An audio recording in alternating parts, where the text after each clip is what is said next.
दोस्तों नमस्ते।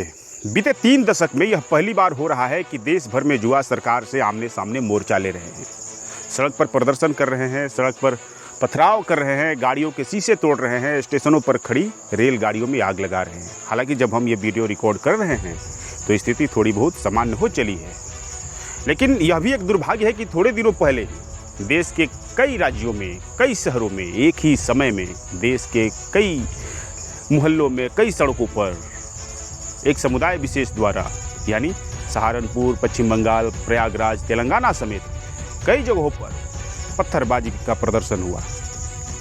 पुलिस ने भी कार्रवाई किया। उधर कश्मीर में धारा 370 हटने के बावजूद 1990 के बाद पहली बार भय और आतंक से कश्मीरी पंडितों के पलायन की घटना घटी है। यानी कुल मिलाकर जो स्थिति बन रही है उसमें देश की आंतरिक स्थिति फंसती हुई नजर आ रही है। कश्मीर को छोड़ दें तो देश के अन्य राज्यों में विदेशी आतंकियों द्वारा हमले जरूर रुक गए हैं, किंतु देश की आंतरिक शांति पहले से काफ़ी कमज़ोर हुई है, इसमें कोई दो राय नहीं है। देश के अंदर विवाद, प्रदर्शन, अलग अलग मुद्दों पर विरोध रुक नहीं रहे हैं और किसी न किसी मुद्दे पर बार बार सड़क पर जनता आने को विवश हो जा रही है। लेकिन अफसोस की बात है कि सरकार गंभीरता से सोचने की बजाय हर घटना, हर मुद्दा को दोषारोपण किसी दूसरे पर कर देती है और अपनी नाकामियों से बचने की कोशिश करती है। किसान आंदोलन जब हुआ, आपने देखा तो उस घटना को खालिस्तान से जोड़ा गया, देश को अस्थिर करने वाली ताकतों से जोड़ा गया। रेलवे भर्ती जो परीक्षा विवाद हुआ थोड़े दिनों पहले ही, जो पटना में ही काफ़ी उग्र था, उसे भी कोचिंग संस्थानों से जोड़ दिया गया। मतलब कोचिंग संस्थानों ने छात्रों को उकसाया था, सरकार ने ऐसा कहा।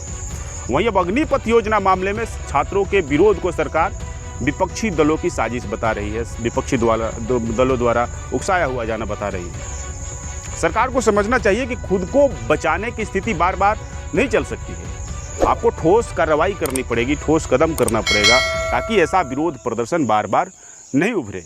असल में सरकार पर अविश्वास बढ़ता जा रहा है, वरना मोदी के पहले 5 सालों में सीएए, एनआरसी के अलावा कोई व्यापक असंतोष की स्थिति नहीं दिखाई दिया।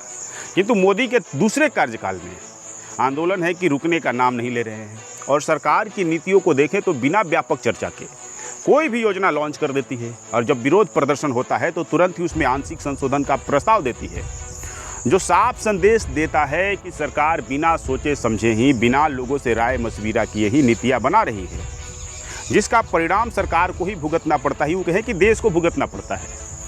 अभी तक सरकार अग्निपथ योजना में 2 बार संशोधन कर चुकी है। पहला जो संशोधन है उम्र सीमा को अस्थायी तौर पर 2 साल की छूट देने का, और दूसरा संशोधन यह है कि गृह मंत्रालय ने अग्निवीरों के लिए सीएपीएफ और असम राइफल्स में 10% आरक्षण देने का फैसला लिया है। अर्थात सरकार इस योजना की लॉन्चिंग की तैयारी बेहद लूज पूंज तरीके से की है। वह चाहती तो पहले भी इसकी घोषणा कर सकती थी, तो यह नाकामी तो सरकार की हुई ना। थोड़े दिनों पहले ही पहली बार दुनिया के कई देशों ने भारत के आंतरिक मामले में हस्तक्षेप किया। यह भी पहली बार हुआ है। ओमान जैसे छोटे से मुल्क ने भारत के राजदूत को सम्मन जारी किया और देश से माफी मांगने के लिए कहा। अर्थात देश में आंतरिक स्थिति शांतिपूर्ण हो, इस दिशा में मोदी सरकार फेल हुई है। तो 2 तस्वीरें आपके सामने है। एक तरफ याद कीजिए 2014, जब नौजवान हिंदुस्तान में नरेंद्र मोदी को वोट देने के साथ साथ उनका मुखौटा लगाकर उन्हें समर्थन दे रहे थे। देश को नरेंद्र मोदी में नई उम्मीद दिखाई दे रहा था। और दूसरी तरफ वो नौजवान है जो पेट की आग में झुलसकर सड़क पर सामने से सरकार से मोर्चा ले रहे हैं, सरकारी संपत्ति जला रहे हैं। हालांकि यह बहुत गलत बात है, सरकारी संपत्ति नहीं जलाना चाहिए, लेकिन हर बात में भाजपा नरेंद्र मोदी बनाम 70 साल और नेहरू पर चली जाती है, इसका समाधान खोजने की बजाय। लेकिन जब 2024 में, यानी अगला जब 2024 में लोकसभा चुनाव होगा तो नेहरू तो छोड़ दीजिए, नरेंद्र मोदी सरकार की तुलना मनमोहन सिंह से होगी। और सरकार के लिए बड़ा प्रश्न बनने जा रहा है। बीते 3 दशक में 2 कार्यकाल प्रधानमंत्री नरेंद्र मोदी को भी मिला और मनमोहन सिंह को भी मिला, और दोनों की तुलना करें तो मनमोहन सिंह नरेंद्र मोदी पर भारी पड़ते हैं। और यह बीजेपी के लिए बड़ा प्रश्न होगा। और अगला 2024 का जो चुनाव होगा उसमें देखेंगे कि यह सवाल उभर कर आएगा, कौन भारी है किस पर। मनमोहन सिंह के युग में एक भी ऐसा मौका नहीं आया जब सरकार के खिलाफ रोजगार के सवाल पर नौजवान सड़क पर उतरा हो। जनमत में मोदी सरकार के आगे कोई नहीं टिक सकता, यानी राजीव गांधी के बाद सबसे बड़ा जनमत इन्हें मिला है। सरकार को आर्थिक नीतियां बनाने में कोई रुकावट नहीं है, किंतु आज भारत के विकास का दर सबसे बुरा स्थिति में है, जबकि इस देश के कुछ उद्योगपतियों की संपत्ति रॉकेट की तरह तेजी से आगे बढ़ रही है।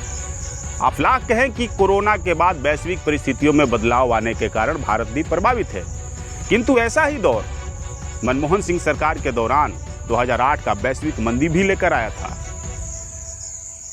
हालांकि बीजेपी यदि कहे तो उसे दूसरे तरीके से भी देखने की जरूरत है। कोरोना के पहले भी नरेंद्र मोदी कार्यकाल में भारत का विकास दर मनमोहन सिंह सरकार के कार्यकाल की तुलना में कभी भी बेहतर नहीं रहा। थोड़ा मोदी के 7 साल बनाम मनमोहन के 7 साल की ही तुलना कर लीजिए। अपने कार्यकाल के पहले 7 साल में मनमोहन सिंह के प्रधानमंत्री रहने के दौरान भारत का औसत विकास दर 8.4% रहा था, जबकि मोदी ने जब सत्ता संभाला तब भारत का ग्रोथ रेट 7 से 8% के बीच था। यानी मनमोहन सिंह ने उन्हें एक विकासशील, विकसित, बेहतर देश दिया था। मोदी के 7 साल में भारत का विकास दर 4.8% है। मोदी के सत्ता संभालने के बाद से इकोनॉमिक स्थिति खराब होती चली गई। नोटबंदी के बाद भारत का आर्थिक विकास बुरी तरह प्रभावित हुआ, लेकिन ये सब दोष सिर्फ कोविड पर मर देंगे, कोरोना पर मर देंगे, और नोटबंदी जैसा ब्लंडर, आर्थिक ब्लंडर छिपा लेते हैं। मोदी के सत्ता में आने के बाद देश में बेरोजगारी दर बढ़ता ही चला गया, इसमें कभी सुधार नहीं हुआ। ये आंकड़े बता रहे हैं कि आज रिकॉर्ड स्तर पर देश में बेरोजगारी है। हालांकि मोदी सरकार पर तो विकास दर के आंकड़ों की छेड़छाड़ करने का भी आरोप है, और यह आरोप कई अर्थशास्त्री समेत उनके सांसद, भाजपा सांसद सुब्रमण्यम स्वामी नहीं लगाए। विकास ही क्यों? मोदी जिस काला धन को वापस लाने के सवाल पर सत्ता में आए थे, वो तो वापस नहीं आया, बल्कि ऊपर ही बढ़ता गया। इसके अलावा पैराडाइज पेपर्स में काला धन रखने वालों में जिन लोगों का खुलासा हुआ, उनमें भाजपा के कई नेता और सरकार के करीबी लोग निकले। सरकार ने उस पर कोई कार्रवाई नहीं किया, जिससे साफ होता है कि मोदी सरकार की कथनी जुमला से ज़्यादा नहीं है। तमाम रिपोर्ट्स बता रहे हैं कि मोदी सरकार के युग में स्विस बैंक में भारतीयों की संपत्ति में काफ़ी इजाफा हुआ है। अब जरा रोजगार के मसले को देख लें। मनमोहन सिंह सरकार के समय में जो बेरोजगारी की स्थिति थी, वो अधिकतम अप्रैल 2012 में अधिकतम 5.6% था, जबकि मोदी सरकार के समय में अप्रैल 2022 में 7.83% है, जो खतरनाक स्तर पर पहुंच गया है।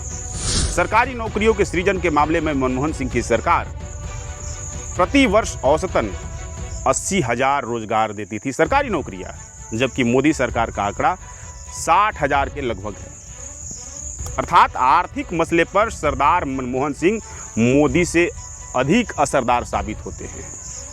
ऐसे तमाम विषय हैं जिस पर मनमोहन सिंह मोदी पर भारी पड़ते हैं। विदेश नीति के मसले पर भारत की तुलना मौजूदा दौर में सबसे खराब है। मनमोहन सिंह कभी भी किसी विदेशी समकक्ष के गले लगने के लिए आतुर नहीं दिखे, हाथ मिलाने के लिए आतुर नहीं दिखे, किंतु अमेरिका के राष्ट्रपति बराक ओबामा खुले तौर पर मनमोहन सिंह को अपना गुरु बता रहे थे। भारत को अंतर्राष्ट्रीय स्तर पर किसी भी देश ने मनमोहन सरकार के दौरान माफ़ी मांगने के लिए नहीं कहा, न ही कोई अंतर्राष्ट्रीय समूह भारत के खिलाफ वैसा माहौल बनाया जैसा इस्लामिक देशों के संगठनों ने पैगंबर मोहम्मद से जुड़ी टिप्पणी पर, यानी भाजपा प्रवक्ता नुपुर शर्मा की टिप्पणी पर वैसा माहौल बनाया था।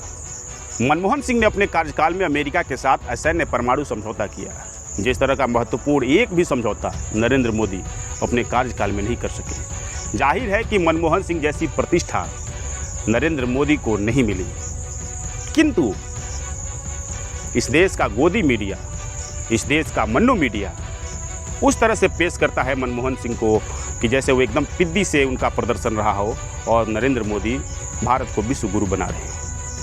अब अंतिम बात अग्निपथ योजना पर। अग्निपथ योजना मोदी सरकार के लिए अग्निपथ साबित हो रहा है, होने जा रहा है। यह विरोध बिहार, यूपी, पंजाब, पश्चिम बंगाल, हरियाणा, तेलंगाना समेत देश के 13 राज्यों में है।